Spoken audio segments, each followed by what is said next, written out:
Olá, como é que vai? Tudo bem? Vamos continuando o nosso livro. Nós estamos lendo aqui A Sabedoria da Vida, do nosso Arthur Schopenhauer, a arte de organizar a vida, ter prazer e sucesso, da editora Golden Books, tradução da Jeane Rangel. Eu estou na página 112, vou para 113, e o Schopenhauer, aproveitando, divide, digamos que as bênçãos da vida em três grandes partes, em três grandes fruições. O primeiro são aquelas originadas de nós mesmos, portanto, da natureza.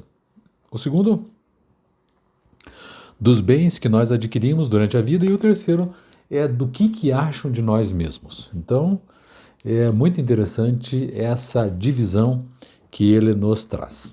As duas primeiras nós já tratamos aqui. Estamos tratando agora do que as pessoas acham de nós, digamos que do que as pessoas é, é, acham da nossa posição ou do nosso lugar no mundo, digamos do apreço das pessoas. Eu já falei de vários temas em relação a esse grande tema e estou agora ainda falando sobre honra.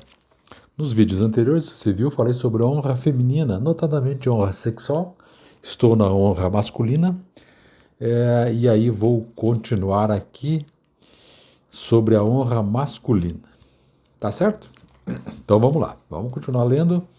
Eu faço uma ou outra anotação diante de uma ou outra coisa interessante que eu vá lendo. Vamos lá, página 112. Os exemplos que dei sobre o modo como tal ocorrência seria tratada nos períodos clássicos podem não se adequar às ideias de pessoas honradas. Assim, deixe-me recomendar ao seu conhecimento, como um tipo de antídoto, a história de Monsieur Desglains, na obra-prima de Diderot, Jacques, o Fatalista. É uma excelente espécime de honra cavalheiresca que, sem dúvida, acharão agradável e edificante. Ele está tratando aqui, nesse vídeo e no anterior, sobre a honra cavalheiresca, que é um derivado da honra masculina, que também é um grande derivado da honra de um modo geral.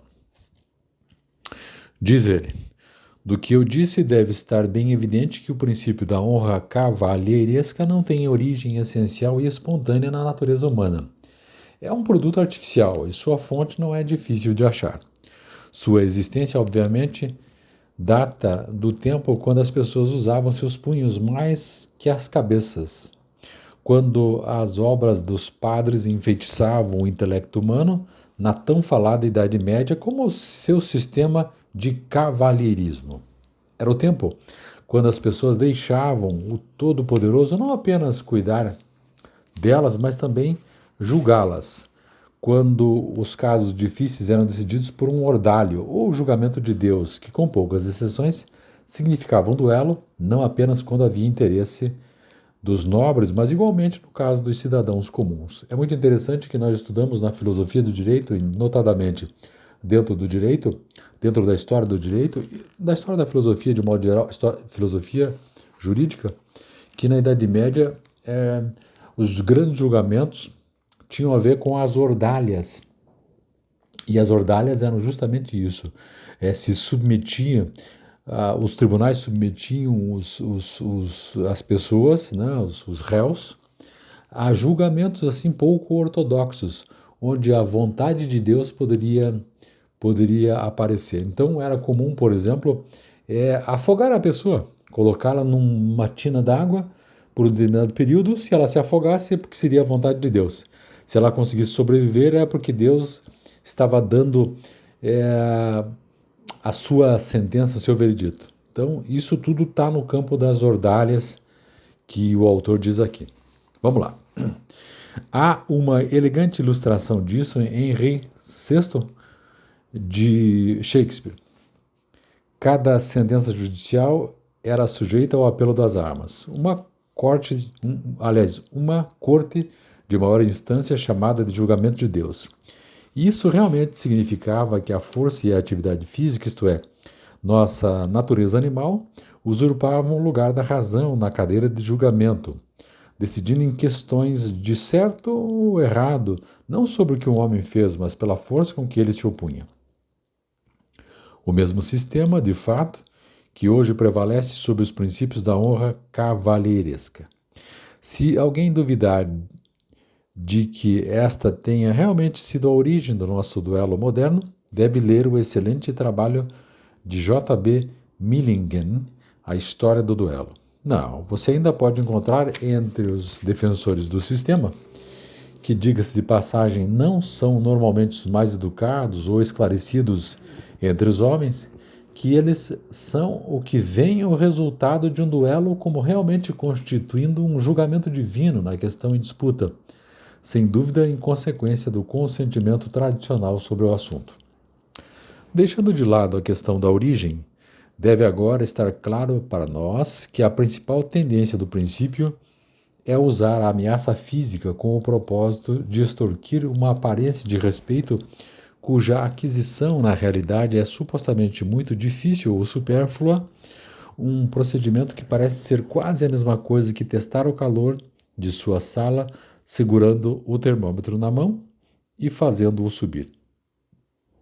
De fato, o cerne da questão é: enquanto a honra cívica visa o intercurso pacífico que consiste na opinião de outras pessoas que merecemos toda a confiança, porque damos total respeito aos seus direitos, a honra cavalheiresca, por outro lado, estabelece que devemos ser temidos por estarmos determinados a manter a nossa própria honra a qualquer custo, já que não se pode dar muita confiança à integridade humana, o princípio de que é mais essencial suscitar medo do que convidar à confiança talvez não seja falso se vivêssemos em um estado natural, onde cada homem devesse proteger a si mesmo e manter diretamente seus próprios direitos.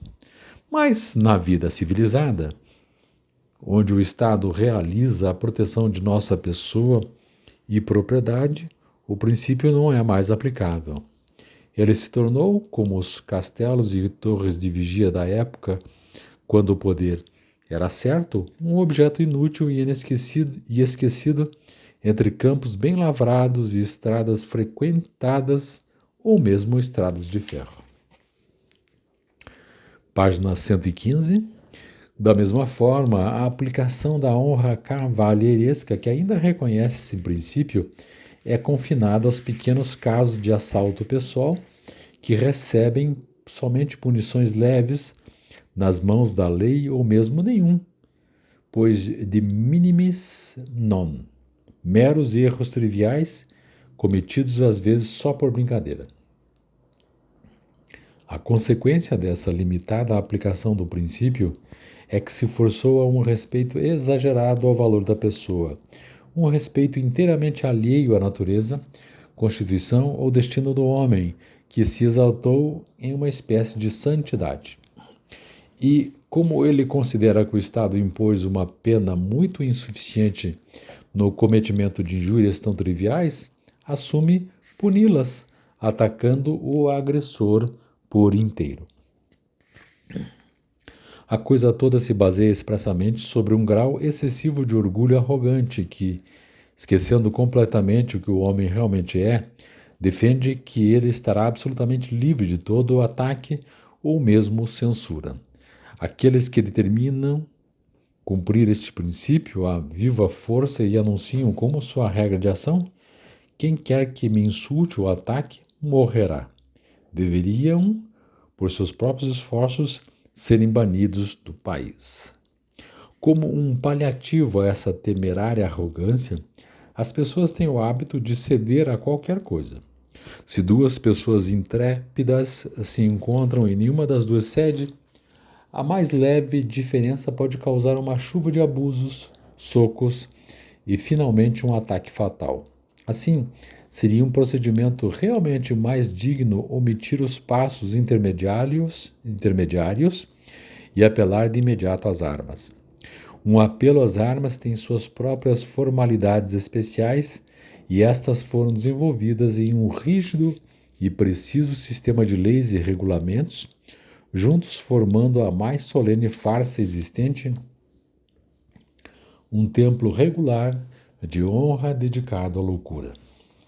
Pois, se duas pessoas intrépidas disputam alguma questão trivial, negócios mais importantes são regidos pela lei. Um deles, o mais inteligente dos dois, se submeterá e eles concordarão quanto às diferenças.